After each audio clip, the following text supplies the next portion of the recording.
ദലിത് യുവതിയെ ജോലി വാഗ്ദാനം ചെയ്ത് പീഡിപ്പിച്ചെന്ന കേസിൽ ഒളിവിൽ കഴിഞ്ഞിരുന്ന പാലക്കാട് നഗരസഭയിലെ കോൺഗ്രസ് കൗൺസിലർ പ്രശോഭ് സി വത്സൻ കീഴടങ്ങി. ഹൈക്കോടതി മുൻകൂർ ജാമ്യാപേക്ഷ തള്ളിയതിന് പിന്നാലെയാണ് പ്രതി പാലക്കാട് സൗത്ത് പോലീസ് സ്റ്റേഷനിലെത്തി കീഴടങ്ങിയത്. അറസ്റ്റ് രേഖപ്പെടുത്തിയ കോൺഗ്രസ് കൗൺസിലറെ കോടതി റിമാൻഡ് ചെയ്തു. രാഹുൽ മാങ്കൂട്ടത്തിലിന്റെ അടുത്ത അനുയായിയാണ് പ്രശോഭ്.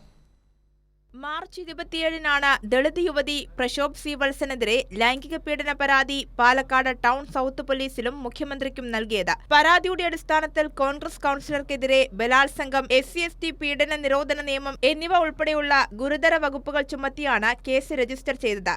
താമസ സ്ഥലത്തെത്തി പീഡിപ്പിച്ചുവെന്നും ഷാഫി പറമ്പിലടക്കമുള്ള ഉന്നത കോൺഗ്രസ് നേതാക്കളുമായുള്ള ബന്ധം ചൂണ്ടിക്കാട്ടി ഭീഷണിപ്പെടുത്തിയെന്നുമാണ് പരാതിയിൽ ആരോപിക്കുന്നത്.